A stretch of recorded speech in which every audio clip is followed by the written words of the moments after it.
Hi everyone, my name's Katie Evans. I'm with the Living 48 real estate team here at Keller Williams Realty East Valley, and I'd like to welcome you back to another one of our video blogs.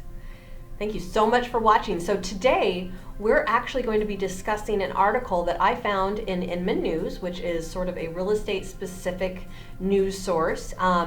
It was an article that posed the question, could mortgage rates under 3% actually be bad for the housing market? And that really sort of piqued my interest, and I jumped onto that article and read it and wanted to discuss some of the findings that I found there for you. So, of course, they were discussing how with these just absolutely record low mortgage rates, how so many people are trying to jump in. Money's cheap, you know, let's go buy a house, let's get our interest rates locked in really low. And so what is that actually doing to the housing market? What are the long-term ramifications of that? So, you know, there's a lot of stuff around the feds and the mortgage rates and let's see what else they said. They talked about the 30 rate fixed year mortgage. They talked about the Fed monetary stimulus package, the treasury yields, all of those different kinds of things, and how there's both positive and negatives to that. But what I really wanted to sort of focus in on you is the part that affects me and you specifically, and that is the inventory levels and how it affects our inventory and the houses that we have to buy and sell. So here is part of what's happening. Roughly about 80% of the homes brought to the market are brought to the market by existing homeowners. So we've got about 20% new builds and 80% existing. The challenge is, as those people who own homes are looking at this money and they're looking at what their money can buy them, and they're looking at the house that they are currently in, they're like, okay, you know what? Let's go ahead and refi and stay put. So homes that we would typically see entering the marketplace are actually not entering the marketplace because people are refinancing with the intention of staying there longer. Why? Because maybe there's nowhere for them to move to. Maybe it's going to cost them so much more to move up in house that they're just they'll make what they've got work. So anyway, a lot of those homes that we would normally see coming on the market, because of this refinance sort of phenomenon that's happening right now, are not actually coming to market. So that's kind of hard for those of us who want to buy a house and capitalize on those low mortgage rates as well.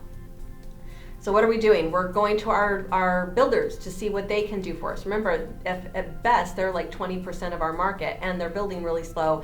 And here in Arizona, they're building far out on the outskirts of town, or every once in a while you get these little infill pockets in some of the different cities. But there's a lot of competition for those as well. So here is what Fleming, who they were quoting in this article, he said, we think house prices will continue to accelerate through the summer because a lot of the home purchasers in March, April, and May, they didn't go get their haircuts and their beers at bar, they were pent up in their homes.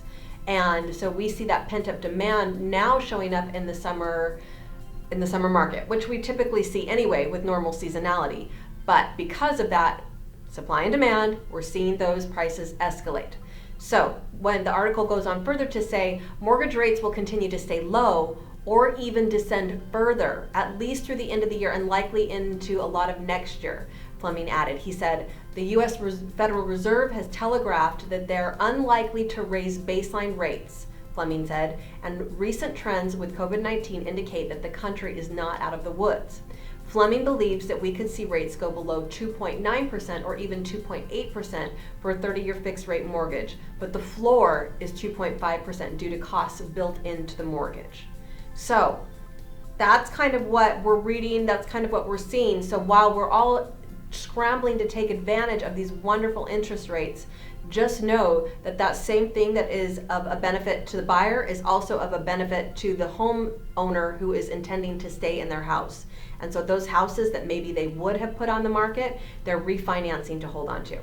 So that's part of the challenge of what's going on in our marketplace right now. Of course, we're here to help you. There's a lot of tricks and tools in our little tool belt, so don't If you have a need to move or you have a desire to move, give us a call. Let's have a conversation. Let's see what your motivation and your needs are, and let's see what's out there right now. Remember, real estate is very micro.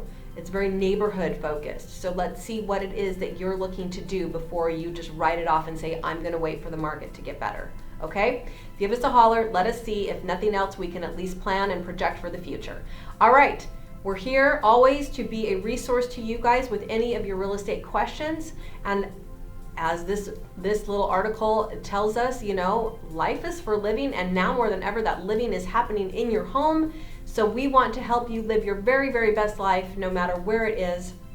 Let us be your resource. Let us be your real estate expert in the Arizona real estate market. So reach out to us. My direct line is 480-415-1341. Or of course, you can always visit our website, which is www.living48realestate.com. You guys, thank you so much for watching this video. Hope this answered, or maybe it even raised a few more questions for you. And if it did, again, reach out to us. Let us know how we can help. Let us help you get the answers to the questions that you guys have. Thanks again for watching this video, and we will see you on our next video blog.